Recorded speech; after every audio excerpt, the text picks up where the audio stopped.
السلام عليكم. اليوم هنعمل مع بعض وصفة السمك الجميلة دي.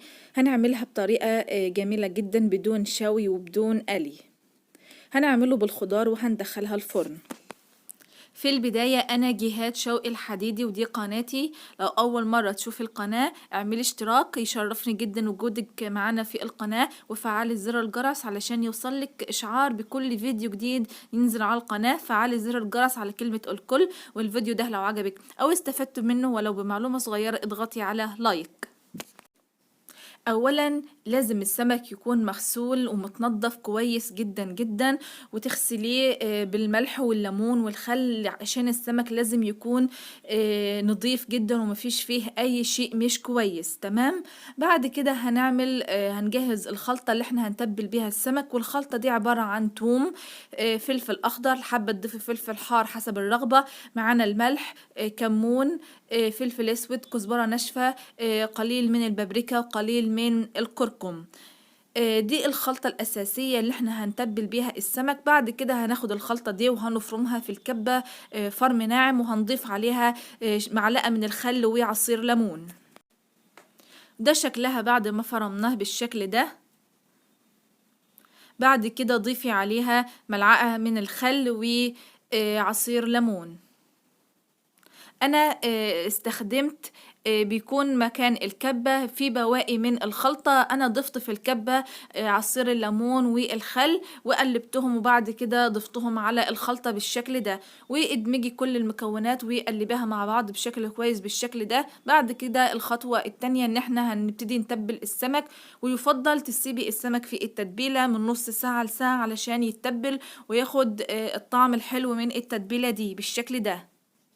تبلي السمك كويس جدا، تبليه من داخل السمك، واعملي فتحات في ظهر السمك بالشكل ده وحطي فيه التتبيله. ده بيساعد ان السمك يتشرب التتبيله بشكل افضل ويكون طعمه احلى كمان لما يتم تسويته. في الوقت ده هجهز الخضار اللي انا هضيفه في الصينيه او هسويه مع السمك.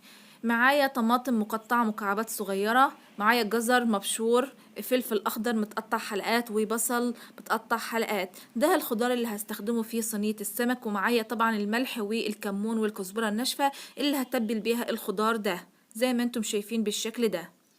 ممكن تضيفي شرايح بطاطس، ولكن نخلي سمكها رفيع مش تخين علشان تستوي مع تسوية السمك. قلبنا كل الخضار مع بعضه بالمنظر ده. بعد كده هضيف عليه الملح والكمون والكزبرة الناشفة، وقلبي كل المكونات دي مع بعضها بالشكل ده.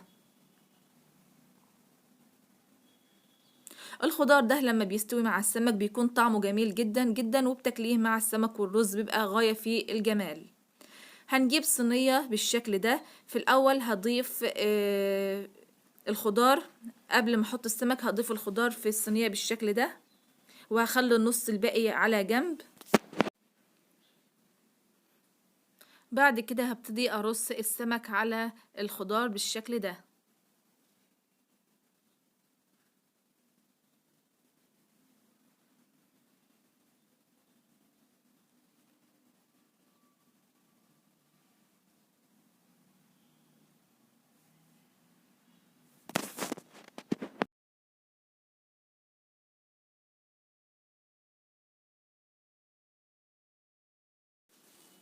باقي الخضار هنضيفه فوق السمك بالشكل ده.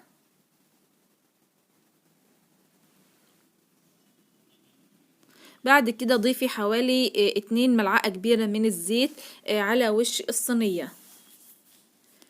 وبعد كده ممكن تزودي بيه شرايح ليمون زي ما انا عملت كده، دي خطوة اختياري. ودخليه الفرن يكون ساخن مسبقا.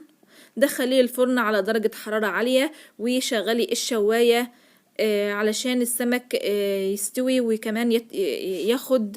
لازم السمك ده يكون متحمر من على الوش وما يكونش فيه اي سوائل، ويستوي ويكون جميل جدا بالشكل ده. يعني ممكن ياخد في الفرن حوالي ساعة، من ساعة لساعة ربع، وعلى حسب نوع كل فرن. ممكن تعملوا جنبه أرز بالشعرية أو أرز السمك البني.